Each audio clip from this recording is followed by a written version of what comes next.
Whew, hello. It is a nice, beautiful day. It's like 70 degrees here in North Utah, which isn't not very normal for this time of year, but for the weekend, I'll take it. Well, today we're gonna play with some clear. I got a random hood we took off a 2022 Elantra. We're gonna sand it down with 1000, get it in the booth, and then we're gonna play with PSI. We're just gonna start from 24. I think I might take it up to 40 and just see what kind of results we get. I'm mostly just experimenting, just seeing what kind of texture and surface I get blowing at those PSIs. So we're gonna go waste some clear, get this ready, and just have some fun. It's a nice day. All right, this is our experimental hood today. It was basically just trash, taking off a 2022 Elantra. Took a nice hit in the passenger side fender, bumper area. So, ended up in the trash, but today, it's my panel of abuse. So, we're just gonna start out. I'm gonna clean this off, because there's all kinds of nastiness on it, and dust. And then we're just gonna 1000 it down, get it in the booth.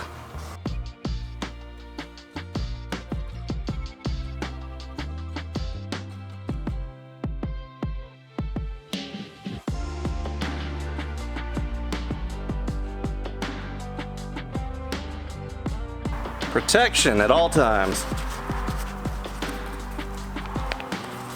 Protect your lungs.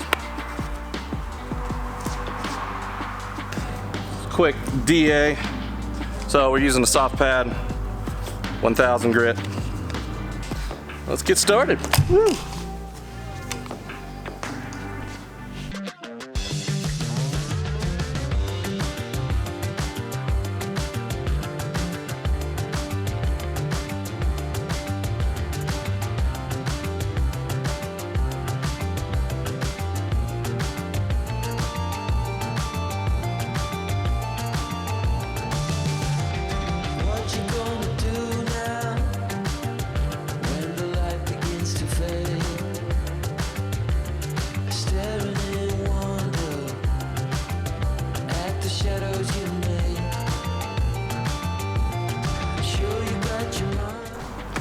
Alright, definitely ain't perfect, but for my needs, it's gonna work. So I'm just gonna cut her into fourths. There. Now I need a marker. So basically, the higher our PSI, the more we're gonna vaporize our product. So I'm gonna start at my default on the upper left hand. And I'm gonna set my PSI for this one to 24 PSI, is what I've been using for the longest time. 24 PSI. That way we can somehow remember this. So we got 24 PSI, and I'm gonna go up in fours. So right here I'm gonna do 28. And then honestly, I wouldn't really ever wanna go past 30, 32. So we're gonna do 32 down here. I can't, right. And then a wild card, I'm gonna go to 40 just because I'm curious. I'm gonna get in the paint suit. I'm gonna get this in the paint booth. Then we're gonna get started.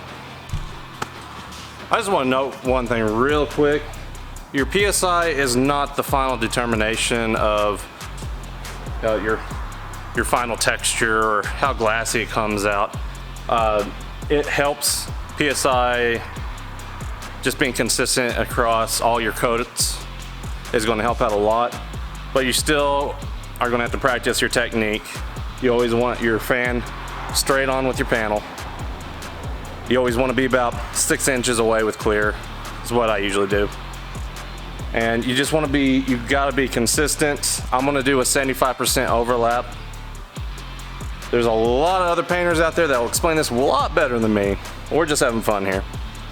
So I would suggest going to Paint Society, the Gunman, and Bodie Vision. All those guys explain this a lot better than I will.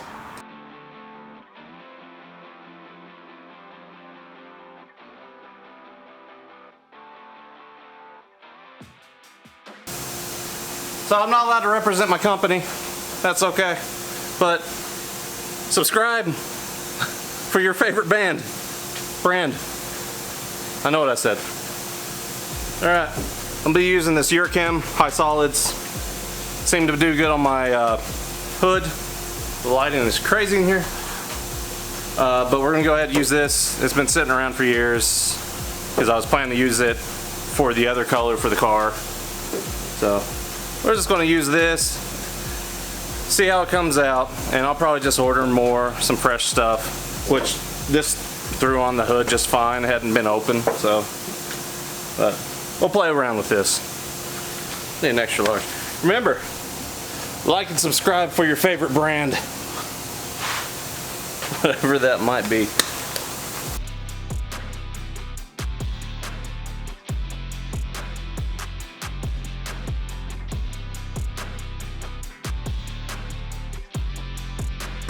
We have, I'm not afraid to admit, we have failure. On my first pass, I was too slow. It's been a while since I've had to clear coat a full panel, especially basically doing a flow coat over 1,000. And I should have done a really quick kind of tack coat, and I just went at it like I was trying to, I don't know, lay down epoxy or something. I'm not sure how to explain it. I did it wrong. Way too slow. So we got a bunch of sags in just the first coat, which just spells failure for the next two. I still laid them down. Let's still take a look at how it looks after it cures over there, and just see where we're at. Maybe we can still get some information from it, but maybe I'll have to just come in and try again with a different hood and just recycle the thoughts in my head of what I should be doing. So, a little disappointing, but at least I'm doing it on a practice panel before we do it on my actual car again. I haven't really had to do any big panels in a while. I've been doing a lot of single stage and stuff. At this point, I'm just finding excuses. But we'll let that bake off, take a look at it, and we'll get out of here. I gotta get on this hunk of junk. Well, of all the times I could mess up with all my painting abilities that I've shown over the last year or so, had to be on camera where I made my mistake. Oh, that was horrible. I'm so disappointed in myself.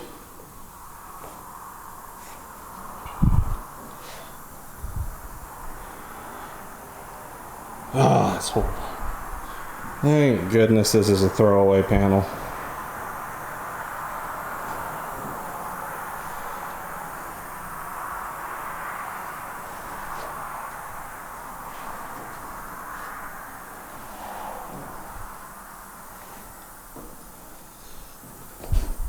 Yeah, I needed to be a lot faster on those passes. I was taking my time on that first coat. Should have been a lot quicker. Would have avoided that. But it's the best way to learn. Failures, errors. Nothing is a better teacher than messing up. We are back with this never-ending project. The GSX, we replaced the hubs all the way around on the last video. So today, we gotta figure out why it's braking itself. Kind of like a Tesla does when you pull your foot off the accelerator, it comes to a stop on its own. That's what mine's doing. And it shouldn't be doing that because it didn't come with that feature. So I'm thinking I'll get it up in the air and spin the wheels, put it in neutral, and see which one seems to be holding us back. Maybe it's the e-brake, maybe it's just all the brakes and something's going on with the brake system. We'll just have to throw it up in the air, see what's going on. So let's get to it. Boop, boop. So in the past, we've had issues with the front brakes. So I'm putting my money on that. Let's start with the rears. Like, just guessing if something's holding me back, I would think maybe the e-brake needs to be adjusted after all that work we did. So, no, I can move this by hand pretty easily. So, not that one. But you? No. Still pretty good. Let's see. Oh, okay. I think we found our issue. And I just don't know where to go with this. It's front brakes have been causing me issues over the years. They've just been sitting too long. I don't know. I guess when you get the wheels off. I'm about at the cusp. I'm thinking just breaking down, buying whole new calipers,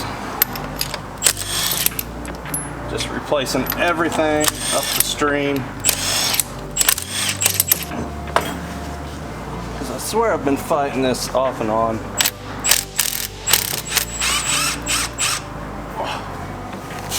Can't get them off. Pry bar.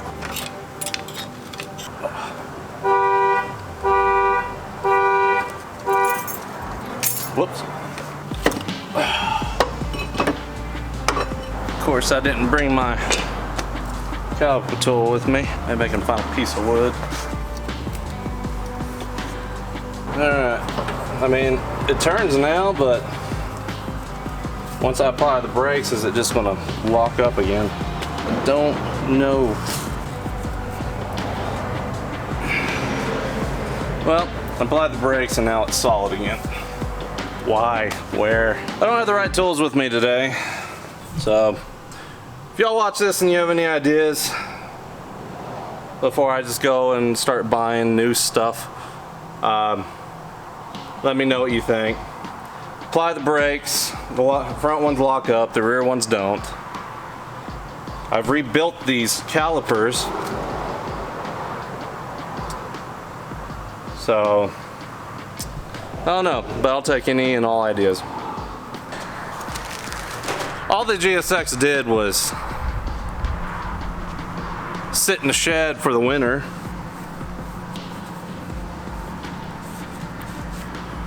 For the most part.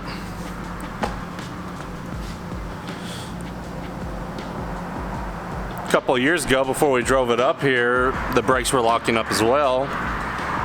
But in the entirety of all that other time, I've taken it on drives, I've driven it around on the weekends, no issues, and now all of a sudden they're holding again.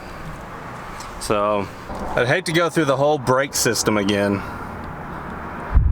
just for something simple, but the fact that this tends to be a reoccurrence, there's something still wrong. I had issues before where the front brakes were locking up. They were locking up so bad that I couldn't drive the car. It would leave me stranded. Of course, at least we were close to the house at that point. And then I rebuilt them. I broke them down, cleaned the calipers, new seals, new everything. They look good.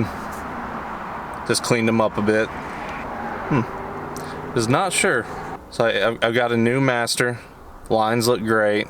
Unless it's just the proportioning valve that's gone out, but from what I understand, it's rare for those to go out. The brake lines from the metal lines to the caliper are brand new. Well, they were new years ago, but I mean, by mileage standards, they're still pretty fresh. Just don't know. This project cars, it's always something. Just don't know what to think anymore. But I'll see y'all in the next one. I'll come up here with proper tools to reset the pistons and the calipers and see if that does anything for me. Maybe they've just got a little rusty, just sitting in the shed all winter. I can hope. It just seems odd that it's just a continuous occurrence. But y'all have a good weekend. I've kind of been defeated today between the painting and the brakes. Can only get better, right? Later.